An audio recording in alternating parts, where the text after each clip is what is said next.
இன்றைய அறிவியல் உலகில் எல்லாம் தொட்ட ஒரு நிலையாக எது உண்மை எது பொய், எதற்காக மனிதன் வாழ்கிறான், எந்த காரணத்துக்காக அவன் நோக்கி கொண்டிருக்கின்றான், அவனது ஞானத்தை எவ்வாறெல்லாம் அவன் பெருக்கிக் கொண்டிருக்கின்றான் என்ற ஒரு கேள்வியை முன்வைத்து இன்றைய அறிவியல் உலகில் கல்வி என்ற தலைப்பை கையாள வந்துள்ள அடியேனின் பெயர் ரா. தயாநிதி, மன்னாரியம்மன் தொழில்நுட்ப கல்லூரி. இன்றைய உலகில் நாம் எல்லாம் அறிவியல் சூழ்ந்த ஒரு நிலையில் வாழ்ந்து கொண்டிருக்கின்றோம். நமது வேலையை எல்லாம் சுலபமாக்கும் நிலையில் அத்தனை தோற்றங்களுக்கு நடுவே நாம் வாழ்ந்து கொண்டிருக்கின்றோம். நம்மை சூழ்ந்த எல்லாம் நம்மை சோம்பேறித்தனமாக மாற்றிக்கொண்டிருக்கும் நிலையில் நாம் வாழ்ந்து கொண்டிருக்கின்றோம். அப்பேற்பட்ட வாழ்க்கையில் இன்றைய அறிவியல் உலகில் கல்வி எவ்வாறு நோக்கிக் கொண்டிருக்கின்றது? இன்றைக்கு கல்வி என்றக்கூடிய ஒரு நிலையை ஒவ்வொருவருக்கும் ஏற்றபடி இன்றைக்கு பிரிக்கப்பட்டுள்ளது. நாம் எல்லாம் தெரிந்து கொள்ள வேண்டிய விஷயம் என்னவென்றால், இன்றைக்கு கல்வி எல்லோருக்கும் பொதுவாக கிடைக்கிறதா இல்லையா என்று. நான் ஏழ்மையான குடும்பத்தில் பிறந்தேன் என்றால் நான் அரசு பள்ளியில் படிப்பேன். இல்லை, நான் நடுத்தர குடும்பத்தில் பிறந்தேன் என்றால் நான் ஒரு நடுத்தர பள்ளியில் படிப்பேன். இல்லை, நான் பணக்கார குடும்பத்தில் படித்தேன் என்றால் நான் CBSE, சென்ட்ரல் கவர்மெண்ட் போன்ற அனைத்து கல்வித்துறைகளிலும் நான் படித்துக் கொண்டிருப்பேன். ஆனால் இன்றைக்கு கல்வி எல்லோருக்கும் சமமாக வழங்கப்படுகிறது என்றால் அது இல்லை என்றுதான் நான் கூறுவேன். ஏனென்றால் ஒரு எடுத்துக்காட்டாக சொல்லலாமே, இன்றைய போட்டித் தேர்வுகளில் நாம் எந்த கல்வியை படித்துவிட்டு செல்கிறோம் என்பதை தான் அங்கே முக்கிய புள்ளியாக குறிப்பிடுகிறார்கள். இன்றைக்கு எந்த கல்வியில் இருந்து அதிக கேள்விகள் கேட்கப்படுகிறதோ அந்த இடத்தில் மக்கள் குமிந்து கொண்டிருக்கின்றார்கள். நான் படிக்கும் பொழுதெல்லாம் ஒரே புத்தகத்தால் ஒரே வகுப்பில் அனைவரும் சேர்ந்து படித்த காலங்கள் ஒன்று. இன்றைக்கு ஒரு எழுத்துக்கு கூட ஒரு புத்தகத்தை கொண்டு வந்து இதை படித்தால் நீங்கள் மருத்துவராகலாம், இதை படித்தால் நீங்கள் பொறியாளராகலாம், இதை படித்தால் நீங்கள் வெளிநாட்டில் உள்ள கல்லூரிகளுக்கு சென்று படிக்கலாம் என்று கல்வி தரத்தை ஒவ்வொருவருக்கு ஏற்றவாறு பிரித்து வைத்து இங்கே நீ படிக்க வேண்டும், இங்கே நீ படிக்க வேண்டும் என்று திணித்துக் கொண்டுதான் இருக்கின்றோம். இன்றைய கல்வியை நீங்கள் எவ்வாறு முக்கியமாக கூறுவோம்? இந்த அறிவியல் சூழ்ந்த நிலையில் ஒருவன் புத்தகத்தை படிக்கிறானா, இல்லை செயற்கை நுண்ணறிவில் அவனுக்கு தேவையான கேள்விகளை பதிவிட்டு அதில் உள்ள அர்த்தங்களை படிக்கிறானா என்பதை நீங்கள் ஒரு கேள்வியாக மனதில் வைத்துக் கொள்ளுங்கள். அன்றைக்கு நாங்கள் எல்லாம் புத்தகங்களை சேர்ந்து படித்த காலங்களில் இன்றைக்கு எல்லாம் சேர்ந்து ஒரு கணினியின் முன்பாகவோ ஒரு கைபேசியின் முன்பாகவோ எடுத்து வைத்துக் கொண்டு என்றைக்கு பரீட்சை வருகிறதோ அன்றைக்கு முந்தைய நாள் போட்டா போதுங்க, உடனே ஆன்சர் வந்துடும், நாங்க படிச்சிருவோம் என்று சொல்லும் காலம் வந்துவிட்ட நிலையில் எங்கே மனிதனின் அறிவு சென்றது?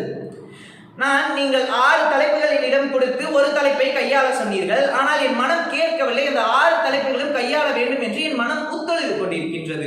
நெகிழி பொருட்களையும் கஷ்டங்களை எல்லாம் நான் சொல்லும் பொழுது கஷ்டத்தில் கஷ்டம் பெரிய கஷ்டமாகத்தான் அது போய்கொண்டிருக்கின்றது. அதனால் நாம் ஒவ்வொரு விஷயங்களையும் கையாளும் வகையில் கல்வி அறிவின் உச்சத்தரத்தில் தான் இன்றைக்கு எல்லாம் மக்கக்கூடிய நெகிழி பொருட்களை கூட கண்டறிந்து உள்ளார்கள்.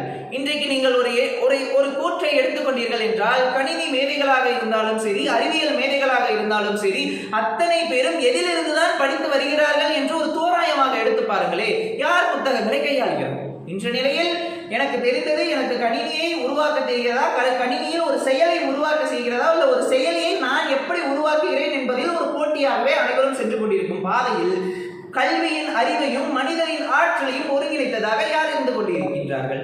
இன்றைக்கு காமராஜர் இருந்திருந்தால் என்ற ஒரு தலைப்பையும் கொடுத்திருந்தீர்கள். காமராஜர் இன்றைக்கு இருந்திருந்தால் இன்றைய அறிவியலை கண்டு வியந்தே போயிருப்பார். ஏன் என்று சொல்கிறேன், நன்கு தெரிந்து கொள்ளுங்கள். அண்மையில் மீனாட்சி அம்மன் கோவிலில் ஏற்பட்ட தீ விபத்தில் பாதிக்கும் மேற்பட்ட பாதி அழிந்து பாதி அழியாமல் இருந்த நிறைய ஓலைச்சுவடிகளை கண்டறிகிறார்கள். அந்த ஓலைச்சுவடிகளை முழுமையாக்குவதற்கோசரம் செயற்கை நுண்ணறிவுகளை கொண்டு முழுமையாக்குகிறார்கள். அது ஒரு பெருமைதானே? அந்த செயற்கை நுண்ணறிவின் அர்த்தங்கள் எல்லாம் நமக்கு பெருமைதானே தந்து கொண்டிருக்கின்றது, நமக்கெல்லாம் ஒரு ஆற்றலை தானே தந்து கொண்டிருக்கின்றது. ஆனால் அதே செயற்கை நுண்ணறிவை பயன்படுத்திக் கொண்டு சில செயலிகள் மாணவர்கள் மூழ்கி தற்கொலை எண்ணத்திற்கும் ஆளாகிறார்கள் என்றால் இன்றைய கல்விகளை நோக்கிதான் போய்கொண்டிருக்கின்றது. இன்றைய கல்வி பெண்ணியத்தை சொல்லிக் கொடுக்கிறதா என்பதை நான் ஒரு ஆணித்தனமான கேள்வியை உங்கள் முன்னே முன்வைக்கிறேன். ஏனென்றால் ஒரு சில கதைகள் சொல்லவா உங்கள் முன்னே? மருதாணி சிவப்போடு முகமும் சிவந்து கைகளை விரித்தபடி ஓடி வந்த ஆசை மகள், பின்பு ஒரு நாள் புதர்களுக்கிடையே ரத்த சிவப்போடு கால்களை விரித்தபடி கிடந்த பாவக்கதையை சொல்வதா? ஆசைப்பற்ற குற்றத்திற்காக ஆணவ கொலை செய்த அவளிகளின் கதை சொல்வதா? இருமணம் பேசாமல் பேசப்படும் திருமணங்களில் வெக்கத்தில் குனியாமல் வேதனையில் குனிந்திருக்கும் கட்டாய கதையை சொல்வதா? வரலாற்று கதைகளில் வழிகள் நிறைந்த கதைகள் பல்லாயிரம் இருக்கு. எதை நான் சொல்வது? இந்தியாவை ஆண்ட இந்திராக்கள் கடந்து வந்த பாதையை சொல்வதா? நிர்மூலமாக்கப்பட்ட நிர்பயாக்கள் அடைந்த வாதியை சொல்வதா? அழகால் கொண்டாடப்பட்ட ஐஸ்வர்யாக்களின் கதையை சொல்வதா? அரியா வயதிலேயே கொல்லப்பட்ட ஆசிஃபாக்களின் கதையை சொல்வதா? கோட்டையிலே குடிசையிலே கொடியேற்றிய திரௌபதியின் கதையினையா, குண்டுகளால் சிறைக்கப்பட்ட இசைப்பிரியாவின் சதையினையா, உலகிலேயே அறுக்கப்பட்ட அனிதா என்னும் விதையினையா? ஓடி ஓடி பதக்கம் பெற்ற கால்களை பாராட்டாமல் ஆனா பெண்ணா என பாலினம் ஆராயப்பட்ட சாந்திகளின் கதை சொல்வதா? அர்ஜுனாக்களையும் புஷ்களையும் கங்கையில் தூக்கி எறிய துணிந்த தேசத்தின் மகள்கள் தெருக்களிலே மையுத்தம் செய்யக்கூடிய அவளை கதையை சொல்வதா? எந்த கதையை சொல்வது? இன்றைய கல்வி அனைவருக்கும் பொதுவான அர்த்தங்களையும் எது சரி எது தவறு என்ற நோக்கத்தை சொல்லிக் கொடுத்திருந்தால் இத்தனை கதைகளின் அர்த்தமெல்லாம் உங்கள் முன்னே ஒரு விளக்கமாகவும் ஒரு விடையாகவும் கிடைத்திருக்கும். எதுவென்றே தெரியாமல் நாங்கள் எல்லாம் ரயில் ஆக்சிடென்டே ஆச்சுனா கூட தண்டவாளத்துக்கு கல்யாணம் பண்ணி வைப்போம் என்ற ஒரு நிலையை ஏற்படுத்தினால் கல்வி இன்றைய அறிவியல் உலகில் எவ்வாறு நோக்கிக் கொண்டிருக்கின்றது?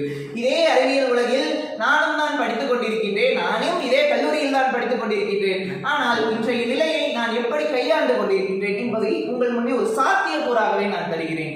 இன்றைக்கு உலக அளவில் 2வது நிலையில் இருக்கக்கூடிய லங் கேன்சர், அதாவது நுரையீரல் புற்றுநோய், ஆல்வியோலிக் ரீஜியனில் வரக்கூடிய அந்த புற்றுநோயை குணப்படுத்தும் மருந்தினை நாங்கள் இன்றைக்கு அந்த நுரையீரல் புற்றுநோய்க்கான மருந்தினை நாங்கள் கண்டறிந்துள்ளோம். இன்றைக்கு ஹைதராபாத்தில் 2ஆம் கட்ட பரிசோதனையில் இருக்கிறது என்றால் இன்றைய அறிவியல் உலகில் நான் கல்வியை அழகாக கையாண்டு உள்ளேன் என்பதை நான் பெருமையுடன் கூறுவேன்.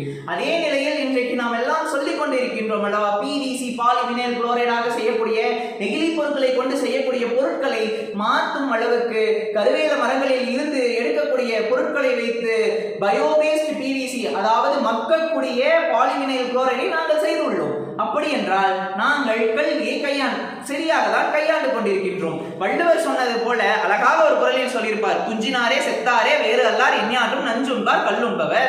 யாரெல்லாம் தூங்கிக் கொண்டிருப்பார்களோ அவர்கள் இறந்தவருக்கு சமம், யாரெல்லாம் கல்லறிந்து கொண்டிருக்கின்றார்களோ அவர்கள் செத்தவர்களுக்கு சமம்.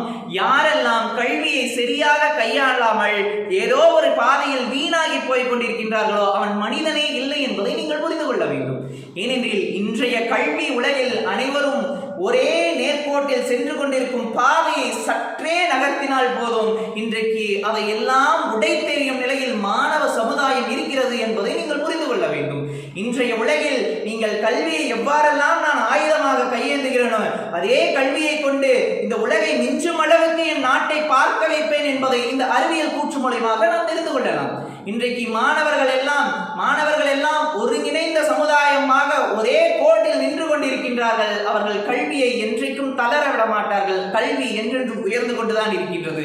இன்றைய அறிவியல் உலகில் கல்வி அனைவருக்கும் சமமாக கிடைக்க வேண்டும், அதே கல்வியில் அனைவரும் வாழ்நோக்கு உயர வேண்டும் என்று கூறி வாய்ப்புக்கு நன்றி பாராட்டி விடைபெறுகிறேன். நன்றி, வணக்கம்.